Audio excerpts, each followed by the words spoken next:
So what's up guys, Chris TV, welcome back to my channel guys. Guys, bibitawan na natin to yung ating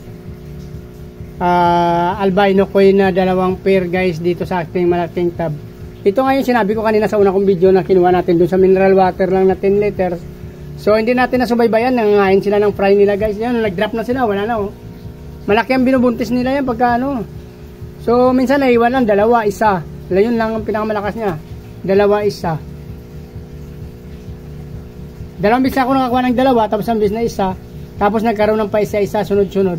So, pagsamahin ko na nito, ito kasing parent talaga guys. Ito yung pinaka-nanay tsaka tatay. Ito yung inanak niya ang panganay. Mayroon pa siya doon dalawa, nanay panganak, dalawang bisis, dalawa-dalawa. Tapos, mayroon pa isa-isa, mayroon din ako nakuha na pa isa-isa. So, ito guys, oh, bitawan na natin to. Yan. Naklimit ko na sila ng mga 30 minutes dito guys.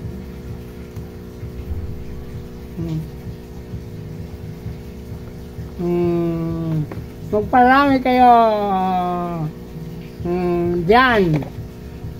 Diyan kayo kasi para masubaybayan ko kung mabuntis na kayo at manganak. Maganda dyan guys kasi nilagyan ko na to ng tap water, asin, tapos nilagyan natin ng mga plants. Yan. Yung plants ng dalawa na yan, fake yan guys, plastic. Pero ito, rig to. Ayan.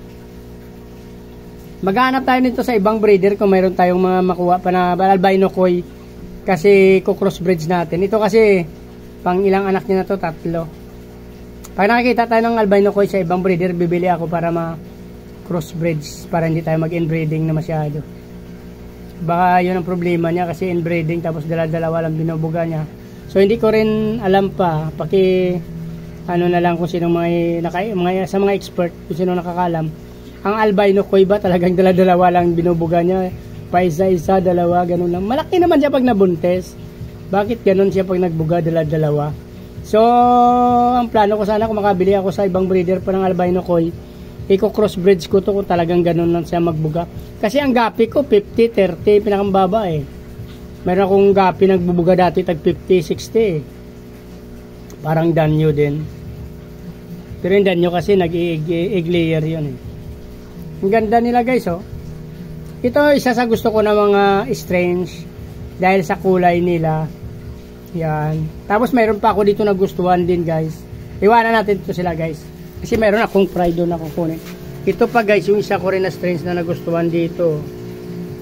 Hindi lang masyado nakita guys, napailalim sila.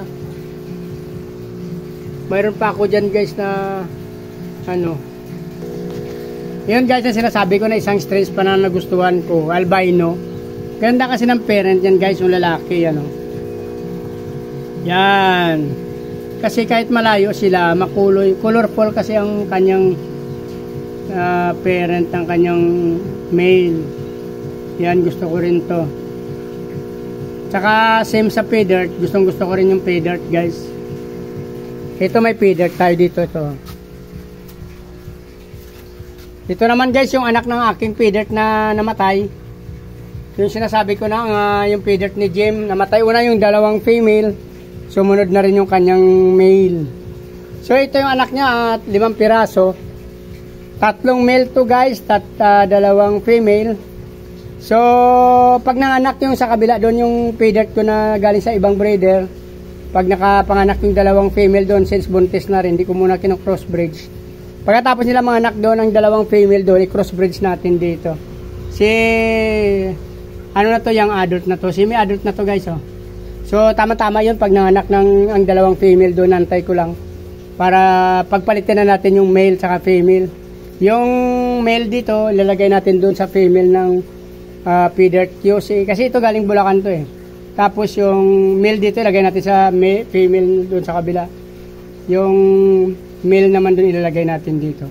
Para mag-crossbreed sila pareha. Same lang naman sila pay dirt guys. Ayan, ganda kasi mga strains. Same lang sila ng strains, pay dirt, pero magkaiba ng breeder.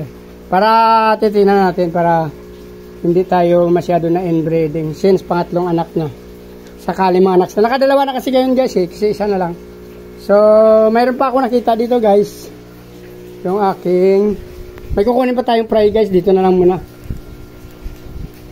Please like, follow, and subscribe guys. Hindi pa nakasubscribe, pakipindot nyo na lang yung subscribe button guys. Sama nyo na rin yung bell button para updated kayo. Sunod ko pa ng mga video na ipopost guys. Marami pa tayong video since nagbe-breed ako guys. Sa aking mga subscriber at followers, maraming salamat. Sana wag kayo magsawang magsuporta mga guys. Magandang umaga. Mabuhay kayo hanggang gusto nyo. Maraming salamat. Bye-bye.